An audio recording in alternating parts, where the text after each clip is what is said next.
Pronto, eu sou Amável Buangassassi Lourenço, estudante da Faculdade de Medicina, a representar a Universidade de Catia-Palabuila. Um,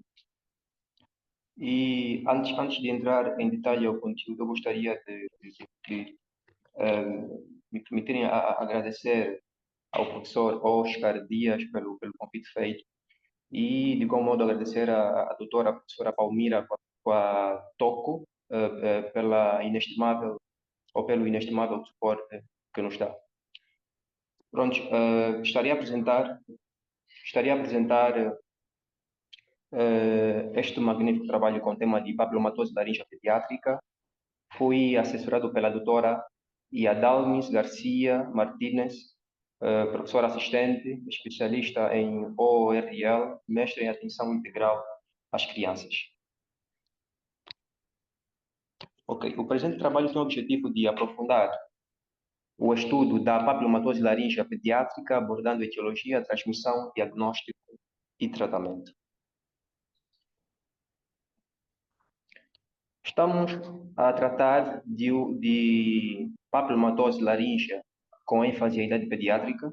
É uma doença rara e recorrente, atenção ao termo recorrente, causada pelo HPV, papilomavírus humano, caracterizada pelo crescimento de papilomas na laringe e pode levar a rouquidão ou disfonia, estridor e obstrução respiratória, impactando assim a qualidade de vida da criança.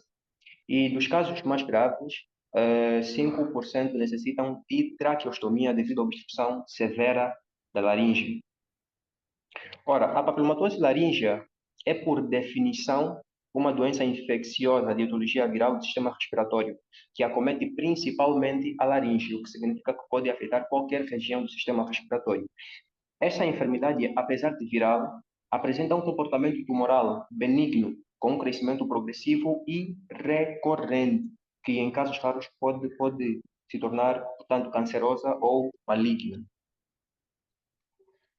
Essa enfermidade é causada pelo papilomavírus humano, de baixo risco, onde incluem os serotipos 6 e 11, ou seja, o papilomavírus humano é uma família com mais de 120 serotipos diferentes de vírus, no caso, e dos quais 40 afetam principalmente pele e mucosas.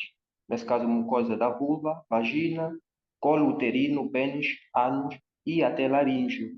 E desses 40 que afetam principalmente a pele e mucosas, podem ser divididos em dois grandes grupos. Referencialmente ao grupo de baixo risco para neoplasia, nesse caso, e grupo de alto risco para neoplasia.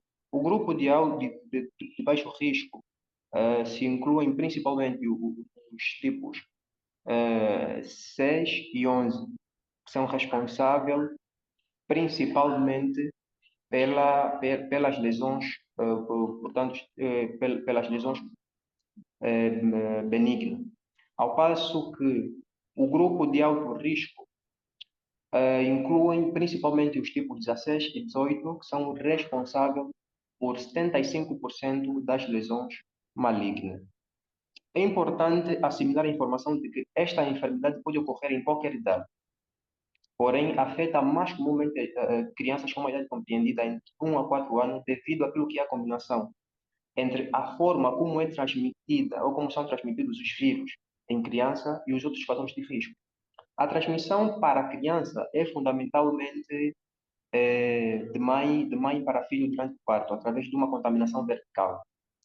E os outros fatores de risco incluem a imaturidade do sistema imunológico, a falta de imunidade prévia ao HPV, no caso, e a vulnerabilidade anatômica da laringe infantil, devido, neste caso, ou por possuir um estreitamento ou um diâmetro mais estreito em relação ao adulto e possuir uma mucosa mais fina e, portanto, mais suscetível a lesões virais. O primeiro sintoma é uma disfonia ou rouquidão progressiva. e que em casos mais avançados o papiloma pode crescer e obstruir eh, parcialmente as vias aéreas ou a via aérea e dar origem a um estridor respiratório. E em casos mais graves ainda ou complicados, o paciente pode cursar com quadros dramáticos de dispneia que podem levar à necessidade de uma traqueostomia. E o diagnóstico, neste caso, o exame padrão ouro é uma laringoscopia direita, que é feita no bloco operatório, baixo anestesia, anestesia geral, onde se evidenciam lesões, lesões pneumônicas dos vírus. E ali mesmo, durante a laringoscopia direta, pode-se aproveitar a oportunidade para retirar amostras para estudo anatomopatológico ou biópsia, para não só confirmar, assim como descartar presença de malignidade. E em estudo mais profundo, pode-se realizar um PCR para, no entanto, confirmar a presença, não só, confirmar também o serotipo do, do vírus, no caso. E o quadro clínico, em algumas vezes, ou na maioria das vezes, é, pode confundir certas enfermidades, como é o caso da laringomalácia, asma bronquial, ou croup viral, como se queira dizer, estenose e estenose subglótica, o que torna os seus diagnósticos diferenciados. Bem, as complicações desta enfermidade são fundamentalmente obstrução das vias aéreas, formação de cicatrizes e estenose, alterações vocais, transformação maligna, ou seja, a passagem de benigna para maligna, complicações respiratórias inferiores e impacto psicológico e social, onde eu faço realce, porque todas essas complicações supracitadas acabam por recair ao impacto psicológico e social. É importante, é importante assimilarem que essa enfermidade nem sempre tem uma cura definitiva pelo alto risco de recorrência. Entretanto, o tratamento é feito com os seguintes objetivos: manter a via aérea livre, restaurar e preservar a qualidade vocal, reduzir recorrências dos papilomas e minimizar complicações associadas. Porém, esses objetivos serão levados a cabo, né, mediante aquilo que é a cirurgia. E de salientar que a cirurgia, o tratamento cirúrgico, nesse caso, continua sendo a principal abordagem terapêutica para essa enfermidade. É, esse tratamento cirúrgico é, é feito com o objetivo de retirar ou remover os papilomas. Mas é fundamental saber que o tratamento cirúrgico por si só não elimina ou não previne contra a recorrência, o que torna necessário a inclusão de tratamentos adjuvantes, como o caso de fármacos antivirais, como o cidofovir, e agentes antiangiogênicos, como o caso da bevacizumab. Para prevenirmos essa enfermidade, é necessário fazermos o que é a vacinação, usando a vacina tetra ou pentavalente, em dependência da disponibilidade de uma delas. Termos um acompanhamento pré-natal adequado e identificação da gestante com infecção ativa pelo HPV e a consideração da via de parto, apesar de que ainda não se tem a aprovação total de que, por exemplo, uma cesárea poderia evitar uma possível contaminação. A título de conclusão, a papilomatose laríngea é um reflexo de interação entre o vírus e um organismo ainda em formação. Isso reforça a necessidade de um diagnóstico precoce e de estratégias preventivas como o estímulo à vacinação contra o HPV, que pode ser uma ferramenta essencial para reduzir a incidência dessa doença nas futuras gerações. E compreender essa relação entre a etiologia viral e a maior incidência em crianças, no caso, é fundamental para que um manejo clínico mais eficiente e para a busca de novas abordagens terapêuticas. Afinal, quanto mais cedo se identificar e tratarmos a doença, melhores serão as chances de controle e qualidade de vida para os pacientes. Cá ilustro as minhas referências bibliográficas e os meus muito obrigado pela atenção dispensada.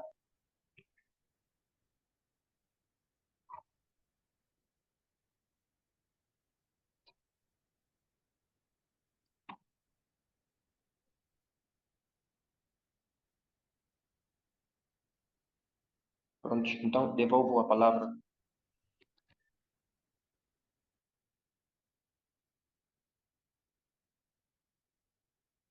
Tá. Uma das coisas que mudou foi o acompanhamento da grávida. Isto melhorou imenso.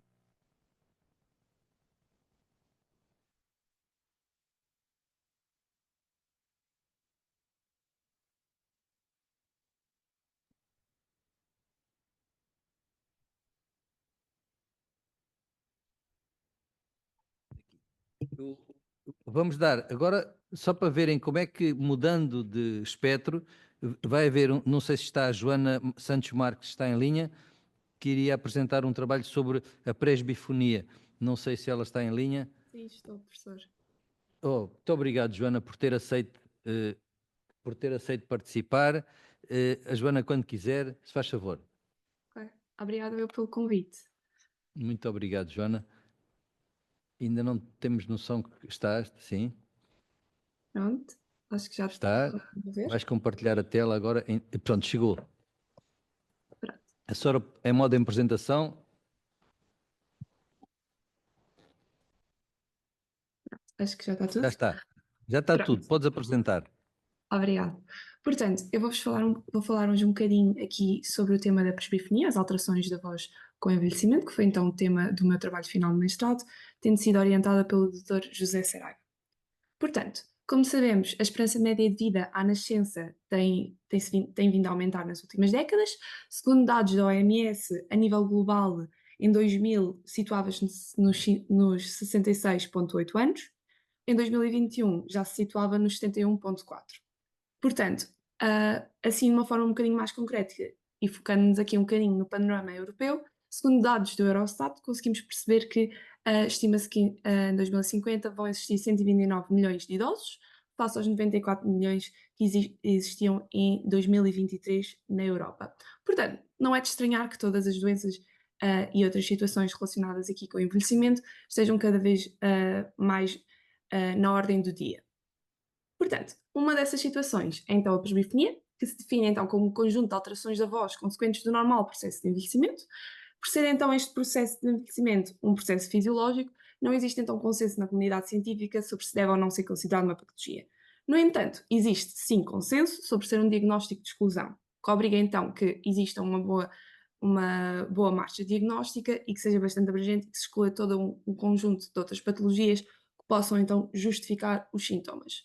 A nível de sua prevalência, esta é desconhecida, no entanto, estima-se que afete pelo menos 10% dos idosos à escala mundial, sendo que, na verdade, alguns autores até indicam que possa afetar até pelo menos 30%. Pronto.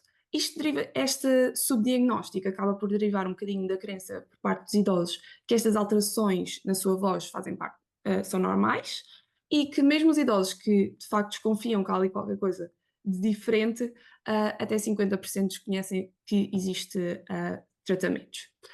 Pronto. Apesar de ser algo subdiagnosticado e algo subtratado, tem um grande impacto na qualidade de vida dos nossos idosos, uma vez que estes se sentem inseguros e vergonha na forma como a sua voz soa e acabam por se isolar, podem ter inclusive que o seu emprego seja prejudicado ou abdiquem de atividades que gostam de realizar. Podem inclusive comprometer a interação com os cuidados de saúde. Relativamente a estas alterações, o que é que elas basicamente englobam? Englobam alterações anatómico-fisiológicas, nomeadamente, por exemplo, alterações posturais, como o caso da cifose, alterações a nível, por exemplo, da ossificação das cartilagens, alterações, por exemplo, da atrofia dos músculos. A nível histológico, temos as alterações nos constituintes das cordas vocais, sendo que temos aqui uma perda das propriedades mais vibratórias e elásticas. Por outro lado, temos então as alterações hormonais, que é um bocadinho o oposto do que acontece, por exemplo, na adolescência, com então a andropausa e a menopausa, e de fundo vamos ter, no fundo, nas mulheres, uma virilização da voz e nos homens uma feminização. E depois temos então a influência de fatores externos, sendo que estes fatores externos podem ser diferenciados em duas categorias: os relacionados, então, aqui com a questão mais do estilo de vida, nomeadamente o tipo de emprego que a pessoa levava, se fuma, se bebe, pronto, etc. Relativamente aos outros fatores, que acabam por ser aqui acabam por ser bastante relevantes, porque é uma população que acaba por ter múltiplas comorbilidades, nomeadamente outras patologias que possam coexistir, como por exemplo o refluxo, a asma, etc. A nível de sinais e sintomas que devemos estar atentos, temos então a rouquidão, a fadiga focal, a voz esperada, a incapacidade de aumentar o volume da voz, a tosse, o tremor na voz e o aumento do esforço necessário para falar. Portanto, estes sintomas são um bocadinho inespecíficos, acabam por ser comuns à maior parte da patologia relacionada com o nariz e, portanto, temos de nos focar bastante na história clínica, não só porque é um diagnóstico de exclusão, e esta tem de ser bastante pormenorizada e abrangente. Por outro lado, relativamente ao exame objetivo, de especial importância a observação da boca e da orofaringe, a nível de exames complementares, diagnósticos, numa primeira instância podemos então basear-nos na endoscopia e numa segunda instância podemos usar alguns exames mais específicos, como é o caso da videoestroboscopia ou da análise acústica da voz. A videoestroboscopia basicamente permite-nos ver uma imagem lentificada da vibração das cordas vocais e perceber se haverá alguma alteração nesta vibração. E a análise acústica da voz, como sabemos, a voz é algo bastante subjetivo e, portanto, esta análise, no fundo, permite objetivar a voz de modo a poder quantificá-la em parâmetros que possam ser analisados. Por outro lado, temos então a utilidade de realizar então testes audiométricos. Porquê? Porque basicamente a patologia da voz associada à idade tende a coexistir com a patologia da audição associada à idade, que já foi então aqui falada. Portanto, a nível de tratamento, este passa sempre pela primeira instância por modificações do estilo de vida, nomeadamente exercício físico, uma hidratação e dieta adequada e preservação da saúde oral e auditiva. A nível de terapias de terapêuticas mais específicas, temos então a terapia vocal, que é então a primeira linha, uma vez que é não invasiva, e pode ser realizada até bastante, basicamente com sujeitos com bastante idade. Sendo que pode ser então realizada a terapia vocal direta ou indireta, tendo ambas igual utilidade. Depois, a nível de métodos mais invasivos, temos então a laringoplastia de injeção, que está recomendada para fugas glóticas com 1 a 3 milímetros e consiste então na injeção transcutânea, no fundo, de materiais no espaço paraglótico. E basicamente, estes materiais, a escolha dos materiais é bastante importante, uma vez que vai alterar um bocadinho aqui os resultados. Por exemplo, os materiais da primeira linha, ou seja, como temos o ácido hialurónico, são materiais que são menos viscosos e que acabam por ser materiais que acabam por preservar melhor as capacidades vibratórias das cordas vocais. No entanto, tem uma menor durabilidade. Já a hidroxilopatite acaba por ser o oposto destes materiais. Por outro lado, temos então a triroplastia de medialização, que está recomendada para fugas glóticas maiores que milímetros e que os materiais utilizados também são bastante importantes, a sua escolha específica, sendo utilizado o silástico, a hidroxipatite, o Gore-Tex, o titânio e até tecidos biológicos, como é a cartilagem septal do nariz. Aqui um bocadinho uma perspectiva mais futura e do que é que o futuro nos trará, temos então algumas novas técnicas, como por exemplo o fator de crescimento dos fibroblastos, que atualmente se encontra já em estado de estudos clínicos e, portanto, já se tem a informação que apresenta um maior período de vida e pode rivalizar aqui um bocadinho com a laringoplastia de injeção. Depois temos ali ainda, numa fase bastante teórica, o fator de crescimento dos hepatócitos, que no fundo só o futuro nos dirá qual a sua utilidade aqui na questão. Portanto, assim, a título de conclusão, apesar da presbifonia ser algo bastante subdiagnosticado e subtratado, tem um grande impacto na vida dos nossos idosos e, portanto, é algo a ter em consideração. No entanto, não esquecer que é um diagnóstico de exclusão e, portanto, temos de ter atenção que a presença de todo um outro conjunto de patologias que poderá explicar estes mesmos sintomas. Obrigada pela atenção e, mais uma vez, obrigada pelo convite.